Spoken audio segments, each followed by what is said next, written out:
Bismillahirrahmanirrahim. Assalamualaikum warahmatullahi wabarakatuh. Alhamdulillah alladzi anzalal Qur'an hudan linnasi wa bayyinatin minal huda wal furqan. Asyhadu an la ilaha illallah wahdahu la syarikalah wa asyhadu anna Muhammadan abduhu wa rasuluh. Allahumma shalli ala nabiyyina Muhammadin wa ala alihi wa sahbihi ajma'in. Wa qala Allah ta'ala fi kitabil karim, a'udzu billahi minasyaitonir rajim. Ya ayyuhalladzina amanu udkhulu fis silmi kaffah wa la tattabi'u khutuwatis syaiton innahu lakum aduwwum mubin. Pemirsa TV-mu dimanapun kita berada, hadir kembali Lentera Nurani spesial Ramadan 1447 Hijriah kerjasama Majelis Tabligh Pimpinan Pusat Muhammadiyah dengan TV-mu dalam rangka memberikan lentera dalam kehidupan kita sehari-hari. Tema kita pada saat ini adalah bagaimana kita ini menjadi seorang mukmin yang kafah dalam berislam secara kafah, secara menyeluruh, secara mampu, dan kita ini betul-betul dalam berislam ya tidak asal-asalan, tapi memang mengikuti perintah. Jadi kalau kita melihat bahwasannya kita ini berislam itu kadang-kadang dibagi tiga ya. Nah, tiga itu maknanya begini. Ada Islam itu mungkin ada yang mengatakan Islam ini turunan, orangnya orang tuanya Muslim, kita ini jadi Muslim. Kemudian ada orang Islam itu menjalankan murni sesuai dengan perintah dan larangan yang ada. Dan juga ada orang yang berislam ini ya mungkin ada mengatakan Senin Kemis. Senin Kemis itu ya pas sadar itu kerjakan enggak. Sampai ada kalimat ya kadang beras, kadang ketan ya, kadang waras juga kadang edan. Ini penting bagi kita berislam itu jangan setengah-setengah. Ya ayo kita betul-betul ya menyeluruh lah dalam kehidupan kita. Karena hakikatnya Islam itu menjadi kekuatan kita. Kita beragama itu merupakan sebuah nasihat. Nabi SAW bersabda, ad-dinun nasihah. Ad-dinu utawi agama, an-nasihatu itu nasihat. Nanti agama itu nasihat. Nasihat itu adalah anjuran kebaikan. Nah, pengen kita jadi orang baik ya ikuti agama itu. Memang ada yang mengatakan kita ini berislam kayak dipaksa. Nah, dipaksa ini yang tidak enak sebetulnya. Tidak enaknya apa? Berislam kita ini ya berislam yang kafah dengan mengikuti perintah dan menjauhi larangan. Loh, kenapa sih Islam itu kok diperintah-perintah? Bukan masalah diperintah. Allah memerintahkan ada sebuah hukum wajib. Kenapa ada hukum wajib? Ada kebaikan yang memang Allah tanam di situ. Maka kita diperintah wajib. Di dalam kaidah ushul fikih itu memang begitu. Maka terus kemudian ada hukum haram yang harus kita tinggalkan. Maka itu ada bahaya. Yang bahaya itu jangan sampai kita hambanya Allah itu kena. Maka Allah tidak rela.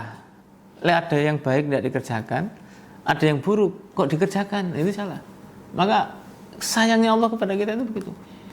Sehingga di dalam kita menjalankan syariat Allah itu ya betul-betul dengan penuh keikhlasan. Wa ma umiru illa liya'budullaha mukhlishina lahuddin. Kita diperintahkan itu berislam ini ya sudahlah dengan ikhlas. Kita ini tidak boleh ini. Nah, coba nanti kita rasakan ya nikmatnya kita berislam itu seperti apa. Nikmatnya. Nah, kadang kita tidak merasakan. Jadi berislam itu kan seolah-olah tidak enak, dipaksa. Dulu kita kalau belajar ilmu filsafat itu kan seolah-olah Islam itu ya tidak membebaskan kita untuk berpikir. No, salah kan? Kita ini memang bebas mikir, tapi dalam berpikir kita kerangkanya juga harus harus ada kerangka. Jangan sampai pikiran kita ini yang bebas itu ya. Kadang-kadang kita ini kan butuh teori-teori yang menjadikan kita ini baik. Nah, ada orang mengatakan teori menurut ini. Maka teori kita ini sebetulnya sederhana. Ikutilah perintah Allah. Karena Allah tidak mungkin. Allahu yad'u ila daris salam. Allah itu mengajak kita kepada ya rumah keselamatan itu, yaitu surganya Allah. Nah, kalau ada orang masuk neraka katakanlah, itu ya bukan salahnya Allah. Kenapa? Karena dia tidak mengikuti perintah. Nah, maka berislam itu sebuah agama yang memang yang mengajarkan kita pada kebaikan. Jadi para pemirsa, berislam itu jangan merasa kita ini berat. Ya memang aslinya berat, ya kita akuilah manusia itu ya sudah, kita sendiri juga merasakan berat. Tapi coba ya apa ya, bahasanya kita buat itu ya semacam motivasi kita saja. Nah, motivasi dengan berislam itu ya kita jadi enak. Di luar Indonesia aja banyak yang sekarang ini berbondong-bondong masuk Islam. Lah masa kita ini yang berislam setengah-setengah, jangan. Kadang-kadang tidak mantap dengan Islam itu, tidak mantap, kadang itu jangan. Sampai ada yang mengatakan andaikan ada agama selain Islam yang baik, maka saya akan ikut itu. Andaikan. Nah, kalimat ini ada dua sebetulnya. Satu, jangan sampai kita ya itu akan menjadi orang-orang yang tidak tidak selamat ya. Nah, karena di agama itu mengajarkan kita pada sebuah keselamatan. Nah, maka dari situ kalau kalimatnya orang yang pandai mengatakan jika ada agama selain Islam itu yang baik, saya akan ikut. Itu sebenarnya sebagai pengunci. Pengunci apa? Wis ndak ono maneh agama yang baik selain Islam itu loh. Tapi bagi orang yang bodoh yang tidak ngerti, ya memang dia itu tersiksa dengan Islam. Makanya kalimat Allah, ya ayyuhalladzina amanu udkhulu fis-silmi kafah wa la tattabi'u khutuwati syaiton, itu merupakan penting. Jadi karena berislam itu sangat luar biasa. Kita ini berislam itu.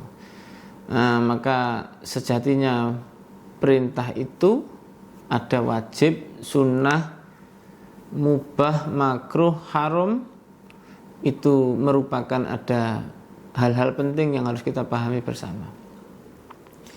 Nah, kenapa Allah mewajibkan kita sholat sehari semalam 5 kali, subuh, duhur, asar, maghrib, isya? Ini penelitian ya, saya tidak tahu, tapi kita rasakan betul. Penelitian itu menyatakan bahwasannya kalau orang itu tidak sholat, itu angka stresnya tinggi. Nah, kita ini memang betul, ketika sujud kita ini luar biasa, peredaran darah di otak kita ini terjaga dengan baik, itu tidak gampang stres. Makanya orang Islam itu kan bahagia, hidupnya itu bahagia. Kalau ya sholatnya ya bahagia. Memang berat ini. Merasa repot-repot kita ini sholat. Kadang-kadang subuh bablas ngantukan. Subuh jadi subha. Subuh campur duha ya kira-kira begitu. Orang bangunnya tidak subuh tapi subha. Nah, ini jangan sampai. Kemudian duhur repot-repot kerja, kita harus istirahat, sholat. Sholat itu istirahat, merefresh betul. Sehingga ketika sujud kita ini waduh, menunjukkan kekuatan itu betul-betul masya Allah, luar biasa. Nah, maka jangan sampai tidak sholat. Ketika ada waktu jeda-jeda itu karena Allah sudah menghitung itu, para pemirsa. Jangan salah. Jadi Allah itu menghitung betul kenapa subuh, kenapa duhur, kenapa asar, maghrib, isya itu kenapa kok kita ini sholat. Ya karena memang ada waktu-waktu yang memang Allah gunakan untuk kebaikan kita. Sekali lagi untuk kebaikan. Jadi wajib. Andaikan manusia itu tidak diperintah sholat, itu berarti kita ini tidak ada pertolongan. Gampang stres. Nah, makanya orang-orang sekarang kan banyak yang stres. Nah, terbuktinya apa? Banyak yang rekreasi. Rekreasi itu kan banyak yang stres. Nah, bagaimana? Dimana sampai gampang boleh kita rekreasi, tapi kan mari habis rekreasi senang-senang nanti balik mana stres mana, itu jangan. Tapi dengan kita sholat, dengan kita ini, ayatnya jelas, wasta'inu bis-sabri was-shalah. Wa innaha lakabiratun illa 'alal khoshiin. Mintalah pertolongan. Bis-sabri was-shalah, dengan kesabaran dan sholat. Maka salat itu wa innaha lakabiratun, salat itu sangat berat ila alal khosiin, kecuali bagi orang-orang yang khusyuk. Nah ini khusyuk itu wis betul-betul kita ini. Kadang-kadang jujur saja para pemirsa, kita ini salat kan masih ngelamun ya. Ngelamunnya bagaimana? Allahu Akbar. Ini yang ibu-ibu ya, ibu-ibu. Waduh, kompor saya tadi belum saya matikan ya. Nah, bapak-bapak, kuncinya sepeda motor tadi di mana ya? Dompet saya tadi di mana? Nah, itu pikirannya masih begitu. Nah, belum lagi yang naik motor ke masjid, kuncinya nyentel di sepeda motor. Waduh, kunciku nyentel. Dia juga bingung. Maka itu semua merupakan bentuk daripada kebaikan yang Allah berikan. Memang sholat itu tidak terasa secara kasat mata itu tidak terasa, tapi hasilnya luar biasa. Maka berislam itu nasihatnya luar biasa, anjuran kebaikannya luar biasa. Nah, di situ para pemirsa, wala tattabi'u khutuwati syaiton. Ini yang berat. Janganlah kalian mengikuti bisikan-bisikan syaitan yang mana menjauhkan kita dari Islam, menjauhkan kita daripada perintah Allah tadi. Wes paling enak ya. Ya, bagaimana kita ini berislam itu benar-benar terasa, benar-benar menjiwai ya. Menjiwailah Islam itu. Jadi kalau kita menjiwai Islam itu hakikatnya kita ini menang sakset lawan siapa? Lawan setan. Karena ayat tersebut wala tatabi'u itu menunjukkan manusia itu ada godaan, tapi tidak terasa. Di dalam surat An-Nas disampaikan, Qul a'udzu birabbin nas, malikin nas, ilahin nas, min syarril waswasil khannas. Min syarril waswasil khannas, dari kejahatan bisikan setan. Waswas tadi, hasutan, waswas juga. Al-khannas yang sembunyi. Nah, itu loh para pemirsa. Nah, ini tidak tahu. Pemirsa, kita enak mana? Digoda setan itu dalam keadaan tampak atau tidak tampak? Ini coba dipilih. Orang mengatakan, waduh, enak tidak tampak. Kenapa tidak tampak? Tidak girap-girap. Bahasanya apa girap-girap itu ya. Nah, di situ kalau kita ini melihat tampaknya setan itu, sebetulnya kalau tampak setan itu tampak, sebenarnya enak-enak tampak. Loh, kok bisa begitu? Kalau tampak biasanya kita tidak baca ayat kursi, baca ayat kursi. Gitu. Kita baca. Biasanya tidak pernah baca. Karena ada setan, Allahu la ilaha illallah, umpamanya begitu ya. Tapi biasanya setan itu kalau tampak itu stres. Nah, ini tidak tahu setannya ini mendengarkan kita, ini kurang ajar mungkin begitu. Maka setan ini ya naudzubillah, la haula wala quwata illa billah, kita berlindung kepada Allah. Memang pinter setan ini. Tetapi ya, karena tidak tahu setan itu lagi giring walus dan sangat luar biasa. Halus betul. Nah, saking halusnya setan ini lagi ganggu kita supaya kita jauh dari Islam kafah itu, mengikuti Islam, maka setan ini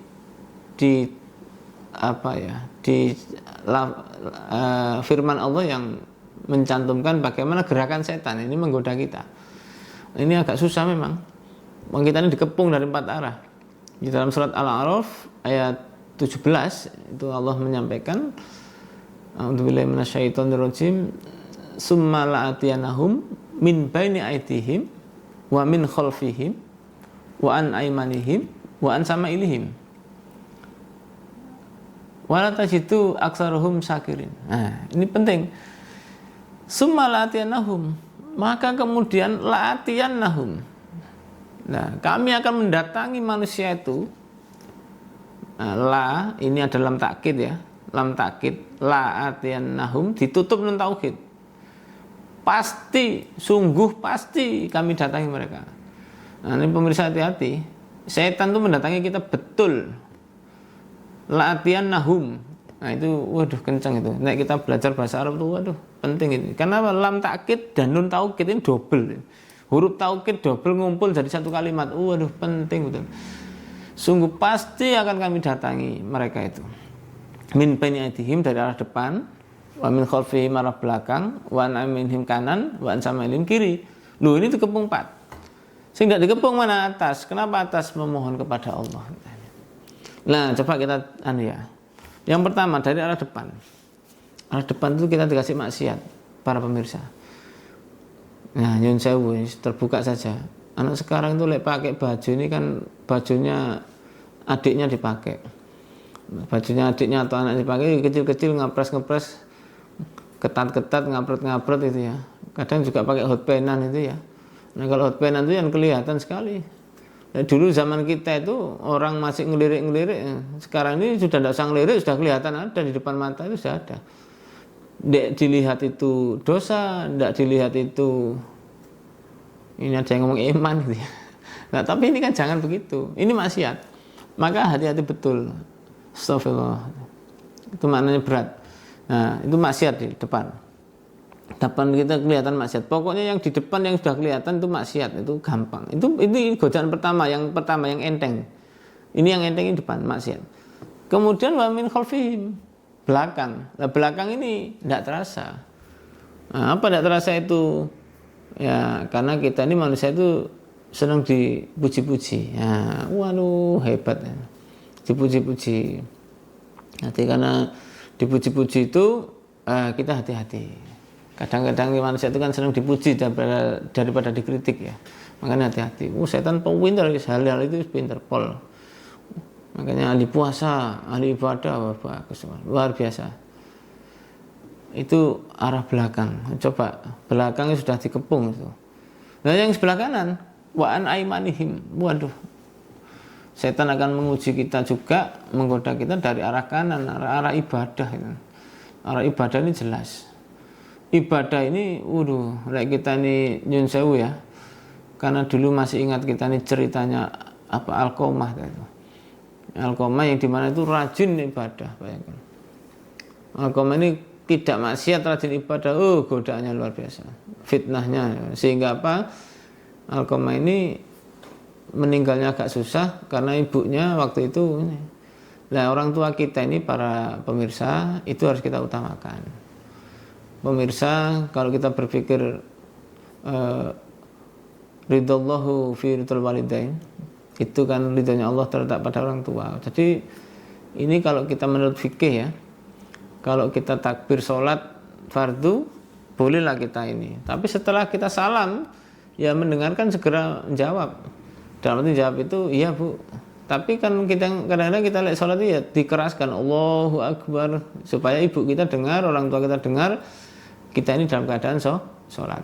Nah, di sini wa naimanihim, godaan dari ibadah itu luar biasa. Orang itu ibadahnya kencang, bagus itu. Godaannya Masya Allah. Tapi ya itu subhanallah ya, itu luar biasa. Makanya hati-hati betul. Godaannya dari arah kanan. Setan itu pintar, pol, walus ya, walus betul. Ngalah-ngalah tepung terigu yang halus itu. Bedak baby face yang bagus itu. Ngalah-ngalah betul, walus, tidak terasa godaannya. Waan sama ilihim, dan juga ada godaan dari arah kiri, Masya Allah. Dan kita ini ya kalah. Makanya ngadepi setan itu la haula wala quwata illa billah. Kenapa? Arah kiri itu yang kita juga dihadapkan pada ketakutan-ketakutan. Diancam bunuh, diancam macam-macam lah. Bisa diturunkan pangkat apapun, itu godaan luar biasa. Dan sekarang ini kan orang senang kalau dengan pangkat-pangkat itu kan, merasa dirinya dihormati orang dan sebagainya. Itu kan bahaya sekali. Kalau kita rasakan itu bahaya sekali. Jadi godaan setan itu 4 arah yang luar biasa dan dikunci. Kita ini dari beberapa penjuru ini sudah kekunci. Nah, ada satu yang memang kita ini sadar betul ya. Kalau para pemirsa menyadari ya, kita ini kan lari kemana sih? Kalau tidak ke atas. Kan dari depan sudah, belakang, kanan, kiri, nah ke atas. Nah, fungsi kita ke atas itu adalah memohon kepada Allah yang bisa mengalahkan itu. Nah, coba ya, para nabi kita lihat, para rasul. Nabi Adam kena gangguan kan? Lewat siapa? Lewat istrinya. Nah, istrinya Bunda Hawa itu ketika makan buah kuldi, itu sebetulnya kalau kita mengacu, loh kenapa kok Nabi tertipu? Bukan tertipu, itu sebagai contoh. Maksudnya sebagai contoh itu hati-hati, sebagai bentuk kita ini waspada. Nah, dicontohkan kenapa lihat manusia itu tidak dikasih contoh, tidak ngerti.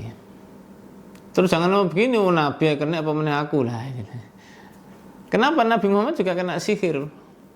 Nabi Muhammad, sehingga turunlah 2 surat Muawwidhatain, yaitu surat An-Nas dan Al-Falaq. Itu sama-sama berlindung kepada Allah. Ya, tadi min syarril waswasil khannas alladzi yuwaswisu fi sudurin nas minal jinnati wan nas. Nah, ini kan godanya luar biasa. Al-Falaq juga begitu. Qul a'udzu birabbil falaq min syarri ma khalaq dan seterusnya. Min syarri hasidin idza hasad, itu maknanya waduh, luar biasa setan itu membisikkan ke dalam dada manusia. Makanya pemirsa, lihat ada orang iri dengan kita, dengki dengan kita, memang itu fungsi setan. Nah, jenengan saya ini harus betul-betul hati-hati, karena saking halusnya setan itu ya seperti itu, memfitnah, mengadu domba, semacam-macam lah, menyebarkan berita-berita yang tidak kita lakukan. Tapi kalau kita menghadapinya dengan emosi ya emosi, tapi hadapi dengan senyum, hadapi dengan senyuman. Kenapa? Ya memang kalau lagunya siapa tuh ya, lagunya Dewa mungkin ya, hadapi dengan senyum, semua yang terjadi biar terjadi. Kenapa? Kalau tidak begitu kita akan kalah. Nah, senyum itu hakikatnya orang bisa senyum itu karena la haula wala quwata illa billah. Tidak ada daya, kekuatan kecuali atas izin Allah. Nah, para pemirsa, menghadapi ini tidak mudah karena kita sadar kekuatan kita ini terbatas. Kekuatan kita ini ada limitnya. Tapi kalau kekuatan Allah unlimited, tidak ada batasnya. Nah, maka kita berdoa kepada Allah supaya apa? Ya kita kekuatan ke atas kita ini mengalahkan yang kanan kiri depan belakang tadi dari atas. Nah, hakikatnya apa? Kalau kita membaca surat tadi, ya ada perintah kan di hadis itu, kita kalau bisa membaca, jangan sampai tidak membaca di belakang sholat atau setelah selesai sholat 1 ayat kursi. Kenapa? Karena kita mengingat kebesaran Allah di situ. 1. Jadi mengalahkan setan ini kalau kita lihat ya memang agak berat karena musuh kita ini tidak tampak. Makanya kalau kita digoda yang tampak, wah enak. Alhamdulillah ya kalau kita tampak ya.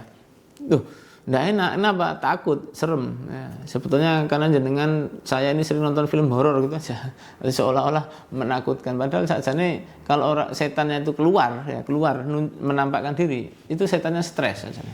Nah, kenapa stres? Dia menghadapi kita ini tidak mampu, tapi akhirnya dia stres. Padahal yang mampu, yang baik itu setan itu alladzi yuwaswisu fi sudurin nas, membuat was-was.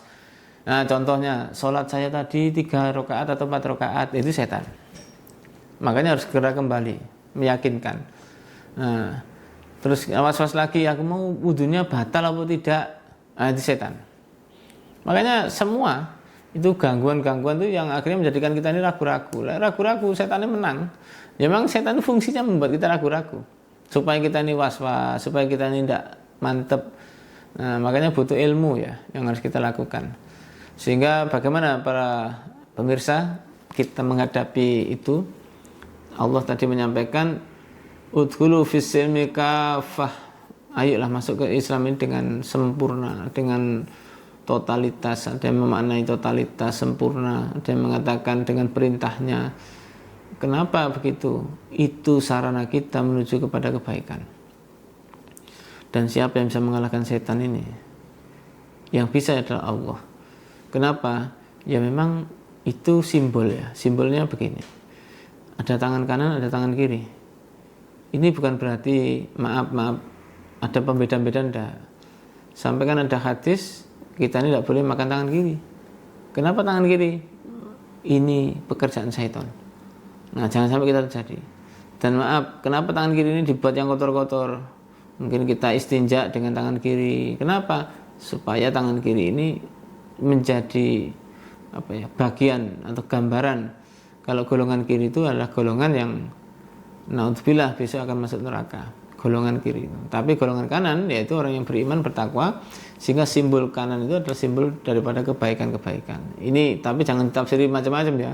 Nanti kayak gitu, tangan kiri dibuat apa kalau hanya sifatnya begitu? Ya memang fungsinya begitu para jamaah, para pemirsa ya.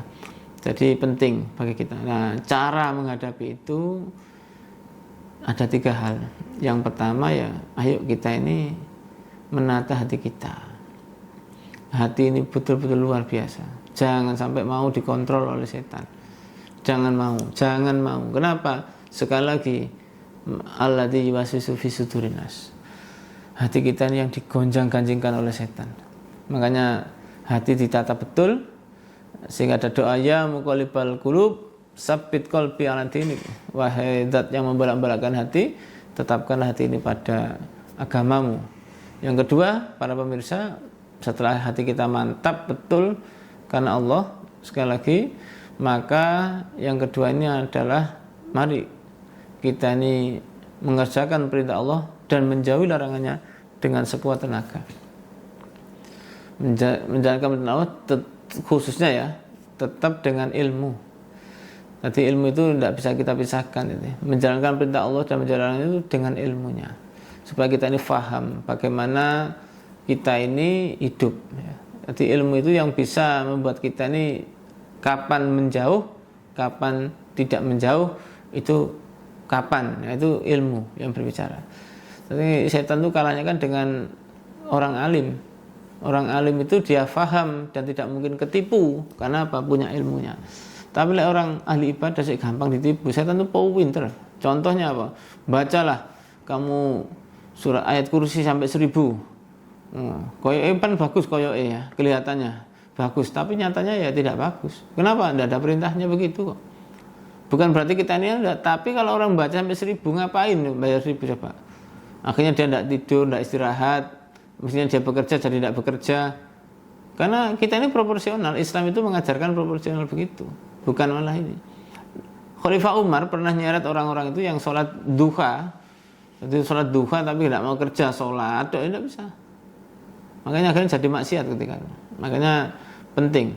Nah, itu dalam rangka para pemirsa kita ini ya proporsional itu. Jadi amal soleh yang menjadikan kita ini kuat sekali lagi adalah ya kita harus berilmu, ngaji. Tidak begitu berat kita. Amal soleh kita ini tidak bisa berbuat banyak. Nah, dan yang ketiga tetap memohon kepada Allah. Sebaik-baiknya kita, sepandai-pandai kita. Ada pepatah sepandai tupai meloncat akhirnya jatuh juga. Ya maksudnya apa? Ya manusia itu ada kekurangannya. Makanya pintar-pintar kita itu atas izin Allah, atas bimbingan Allah, hidayah Allah, kita tidak bisa berbuat banyak. Maka doa-doa itu kita panjatkan. Kita panjatkan semaksimal mungkin. Karena memanjatkan doa itu merupakan mukhul ibadah. Doa mukhul ibadah, kata kunci daripada ibadah kita. Sehingga jangan bosan-bosan ketika berdoa kepada Allah. Bosan itu nanti bahaya. Bosan itu, jangankan begitu, kita ini manusia mesti punya bosan.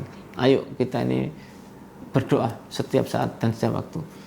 Nah, mungkin itu para pemirsa kajian Lentera Nurani ini kerjasama Majelis Tabligh Pimpinan Pusat Muhammadiyah di spesial Ramadan 1447 Hijrah ini dengan TV-mu. Harapannya menjadi lentera bagi dunia kita, hati kita, dan seterusnya. Jika ada kebenaran semata-mata dari Allah, jika ada kekurangan datangnya dari saya pribadi, dan ini merupakan manusia yang banyak kekurangan. Akhirnya mari kita berdoa kepada Allah. Subhanakallahumma wa bihamdika asyhadu an la ilaha illa anta astaghfiruka wa atubu ilaik. Walhamdulillahirabbil alamin. Mudah-mudahan bermanfaat. Nasrul minallah wa fathun qarib. Wa basyiril mu'minin fastabiqul khairat. Assalamualaikum warahmatullahi wabarakatuh.